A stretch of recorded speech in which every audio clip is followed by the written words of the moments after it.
It was the kind of Thursday that stretched endlessly, the kind where the clock seemed frozen, ticking slower than usual. At Eisenberg High in Elkhart, Indiana, fourth period calculus had become more of a ritual than a lesson. The walls were blank. The fluorescent lights hummed. Students slumped in their seats, some pretending to jot down notes, others blatantly staring out the window, lost in daydreams or secretly scrolling on hidden phones. At the front of the room stood Mr. Braddock. He was as sharp as his pressed slacks, stern, sarcastic, and known more for his biting remarks than his teaching methods. He wasn't cruel, but he wasn't approachable either. He barked through equations like they were commands in a boot camp, not lessons to be learned. Midway. Through a problem on the board, a messy, multi-layered derivative that sprawled across the white space, Braddock paused. A squeak echoed faintly from the hallway, the sound of a mop dragging across linoleum.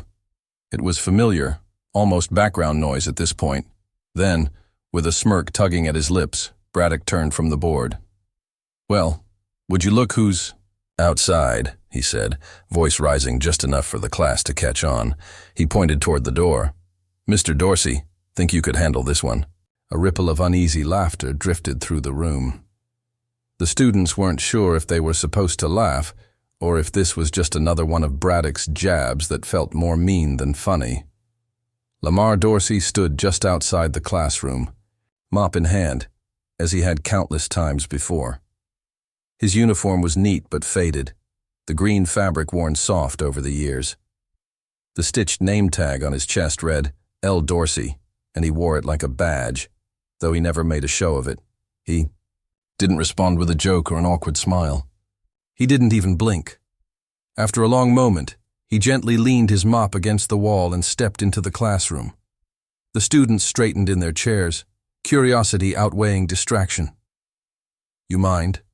Lamar asked softly, gesturing toward the whiteboard. Braddock raised an eyebrow, amused. "Be my guest." Phones slid quietly into camera mode. A few students leaned forward, whispering. They expected a punchline, maybe a brief comment followed by a retreat. What they got instead was something else entirely. Lamar picked up the marker, examined the problem, and stared at it with a quiet intensity. He didn't scribble, didn't hesitate, just began to write, slow and steady, like someone solving a puzzle he'd seen before. His movements were deliberate. Each line he drew made sense even to students who usually struggled to stay focused. And all the while the room grew more still, more reverent. He spoke as he worked, voice calm and even. "You're looking at a chain rule problem here," he said, like it was no big deal. "First thing you gotta do is spot the inner function. Once you see that, the rest just unfolds." There was no swagger, no gloating, just clarity. Braddock watched from behind crossed arms, and though his face gave little away, his clenched jaw said more than he probably meant to reveal. When Lamar capped the marker and stepped back, the board was no longer a mess of symbols. It was a roadmap, clean and readable. He turned to Braddock, then to the class. "That's one approach," he said simply, then stepped away. For a beat, no one moved. It was like someone had hit the mute button on reality. Then a student in the back whispered, "He got it right." Braddock said nothing. His lips parted slightly, but whatever words were there died before they reached the air. Lamar gave a polite nod, retrieved his mop, and left as quietly as he had entered. But the silence he left behind roared louder than any insult or joke ever could. As he stepped into the hallway, a murmur rose in his wake. Not mockery, not laughter, just awe. "He did that in his head," said Wes Hanley, a quiet senior in the front row who rarely spoke unless a grade was at stake. He stared at the board like the answer might rearrange itself again. "That was all mental. No notes, no calculator." Braddock finally cleared his throat. "Well," he muttered, he got the answer. But his usual tone, tinged with sarcasm or pride, was gone. What crept in now was something foreign. Doubt, maybe. Or worse, humility. "I spent a lot of time with numbers once," Lamar had said as he left. "They never really leave you." Some of the students laughed, not at him, but out of release. The tension had snapped, and what was left behind wasn't ridicule. It was wonder. The moment didn't stay trapped in that classroom for long. By the time the final bell rang, a video of Lamar solving the problem had made its rounds. Carly Benson, always quick with her phone, had recorded it from the second row. By lunch, it was on TikTok. An hour later, Instagram. The caption was simple. "Our janitor just humbled our calculus teacher."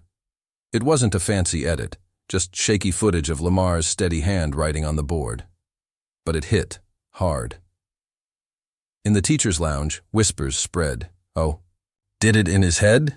asked Ms. Lynn, mid-bite of her sandwich. "Didn't even pause," replied Mr. Crane.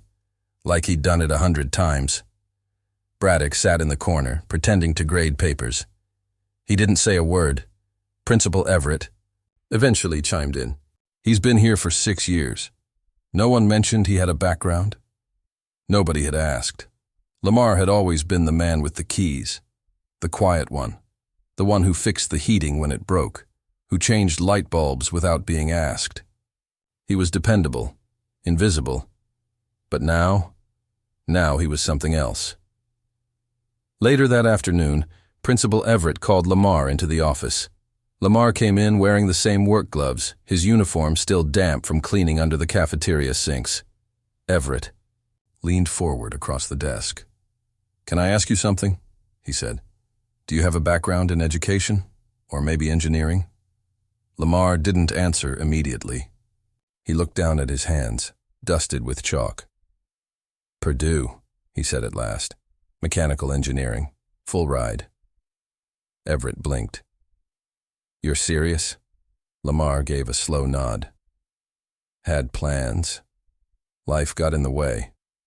And then, for the first time in years, he opened up.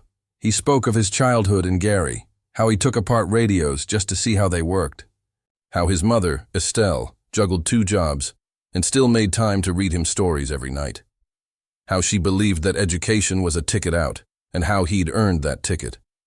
Valedictorian, state science champion, then the scholarship. But sophomore year at Purdue, the world shifted. His mom fell sick, cancer, fast and cruel.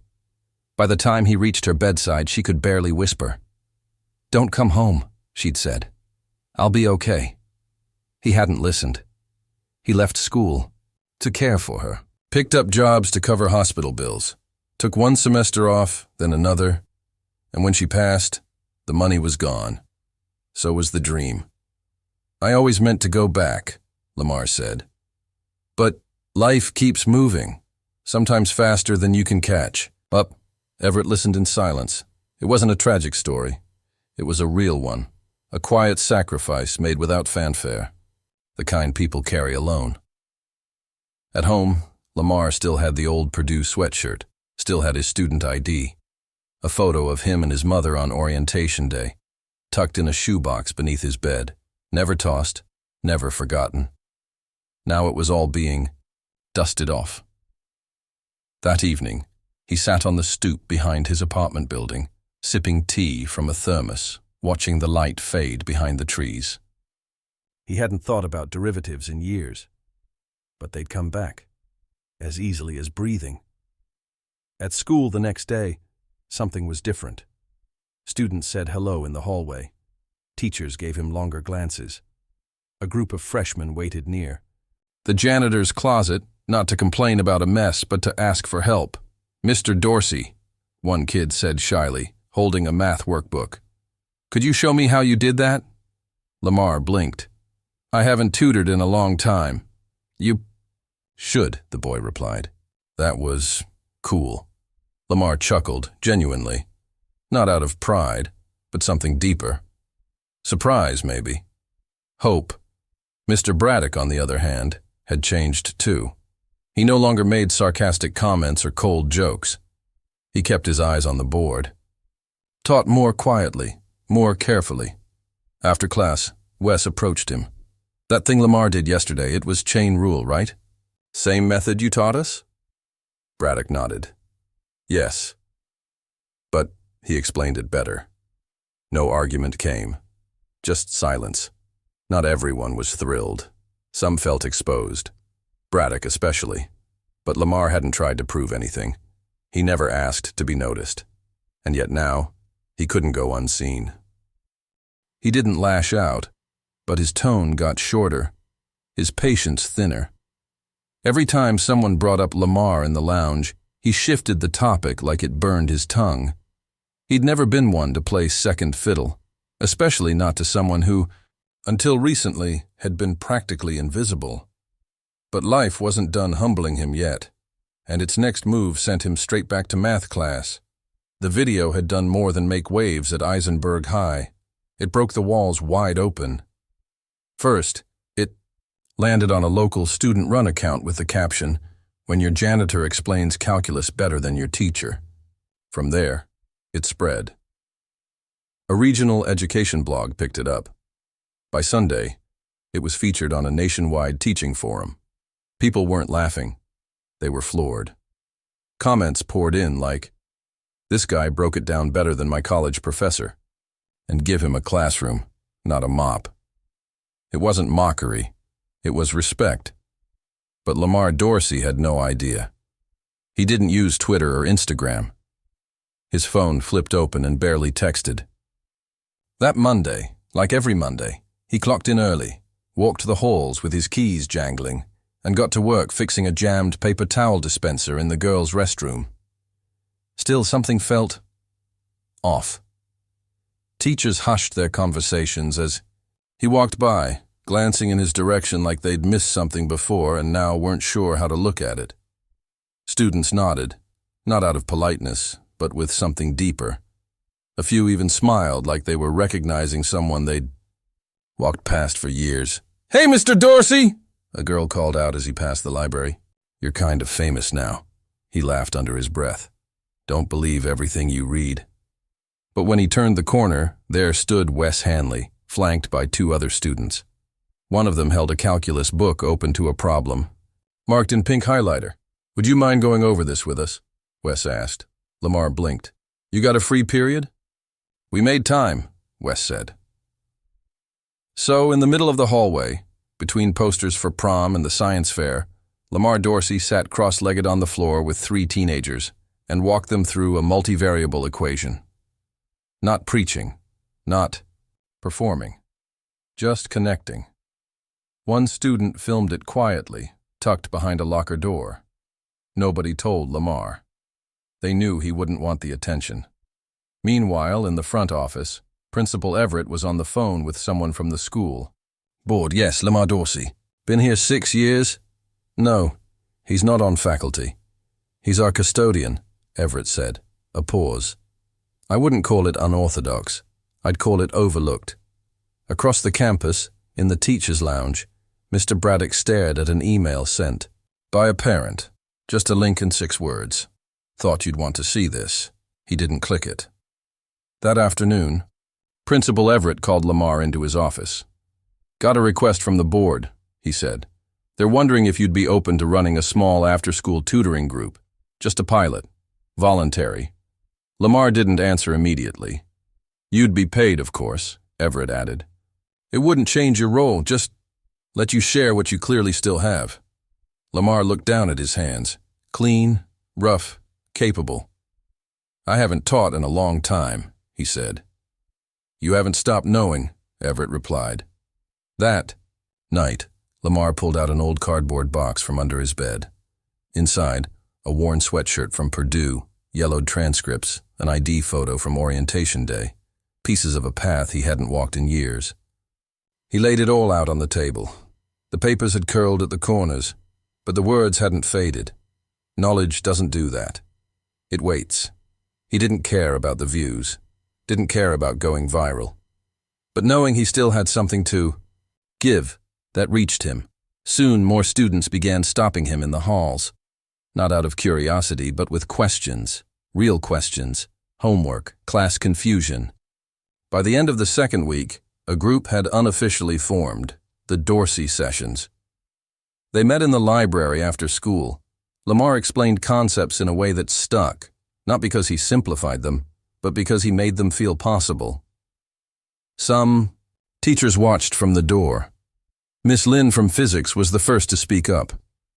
"You've got a gift," she told him. "And I don't mean with numbers." But not everyone welcomed the change. Braddock hadn't spoken Lamar's name since the video. He acted as though none of it had happened. But his silences said more than his words ever could. His voice, when he did speak, had lost its warmth. When a parent-teacher meeting mentioned Lamar's growing presence, Braddock said flatly, "It's good they're engaging with math. Let's just make sure we're not confusing inspiration with instruction." Everett called him in the next morning. "I get it," he said. "It stings. But Lamar didn't embarrass you. He inspired them." Braddock crossed his arms. "He's not certified." "He's educated," Everett said. "And more importantly, he's connecting with kids in a way that matters." Braddock had no reply. Lamar just kept going. He didn't ask for a title, didn't want one. But when Everett offered him a stipend to continue the sessions, he said yes, not for the money, but because it gave him a purpose. He started carrying a binder, filled it with worksheets and notes he scribbled during his breaks. He'd sit in the corner of the cafeteria, revising equations from memory. Students passed and waved. "Hey, Mr. D!" One afternoon, Carly, the girl who first posted the video, caught him near the vending machines. "Did you ever want to be a teacher?" she asked. "I wanted to build things," he said after a beat. "Maybe teach later." But life had different plans. "Well," she said, handing him a mechanical pencil, "I think you're doing both now." Behind the scenes, not all the feedback was glowing. One anonymous complaint landed on the board's desk. It asked, "Is it appropriate for a janitor to tutor in a school setting? Is he certified? Is he background checked for instruction?" Everett dismissed it quickly. "He's a vetted district employee," he replied. "And if there were real concerns, they'd have come directly to me." He never told Lamar. Still, Lamar could sense something shifting. Not hostility exactly, just uncertainty. People weren't sure where he fit anymore. He wasn't just background anymore, and that unsettled some. Then one afternoon, something unexpected happened. Braddock walked into the library during a session. He didn't speak, just watched from a distance while Lamar explained integrals. 10 minutes in, he stepped closer. "Mind if I sit in?" he asked. Lamar didn't flinch. "As long as you don't mind learning something."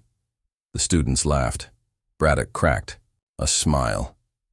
It wasn't mocking this time. It was honest.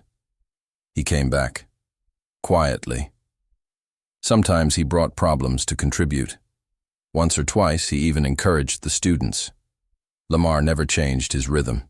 He didn't stand at a podium. He sat beside the students, listened, asked, guided. And slowly the library became something new. A place where students believed in their own ability to figure things out. Isaiah, who nearly failed algebra last semester, now solved quadratic equations with ease. Tasha, who used to say, "I'm just not a math person," started holding weekend study sessions for her cousins. More teachers stopped by, not to check up on Lamar, but to learn from him. Miss Lynn adopted some of his analogies. Coach Rivera asked if he'd help lead a summer prep program for new students. Even Braddock, pride dented but healing, showed up regularly. He never said much, but he no longer had to. One afternoon, after the last student had packed up, Braddock lingered. "I used to think teaching gave me authority," he said, almost to himself. "Made me important." Lamar waited. "But watching you, it reminded me. It's about showing up. That's the job." Lamar nodded. "We all forget sometimes." A month later, Everett offered him something official. A proposal to turn the Dorsey sessions into an elective enrichment course. Lamar shook his head. "I appreciate it," he said, "but I'd rather keep it open." Let them come because they want to, not because they have to. Everett agreed. Then we'll back you. However we can. Word spread. A local reporter stopped by for an interview. Lamar kept it brief. I'm just helping them see what's already inside. Sometimes people just need a little help to notice it. That spring, Eisenberg High held its annual student showcase. Among the artwork, choir performances, and science, experiments was a small booth, Dorsey's table. Student essays covered the board. Dozens of notes, all thanking Mr. Dorsey, not for the answers, but for helping them believe they could find them. Nobody asked, "Isn't he the janitor?" anymore. They said, "That's Mr. Dorsey." He didn't wear a suit, didn't give a speech, just stood by the table, smiling. That night, back at his apartment, he opened the old box again, folded the Purdue sweatshirt neatly, slipped the student thank you notes inside, and put them in a new bin marked simply, "Keep." Because legacy isn't about status. It's about what you leave in people. Lamar didn't need a title to teach. He didn't need recognition to lead. He just needed to care.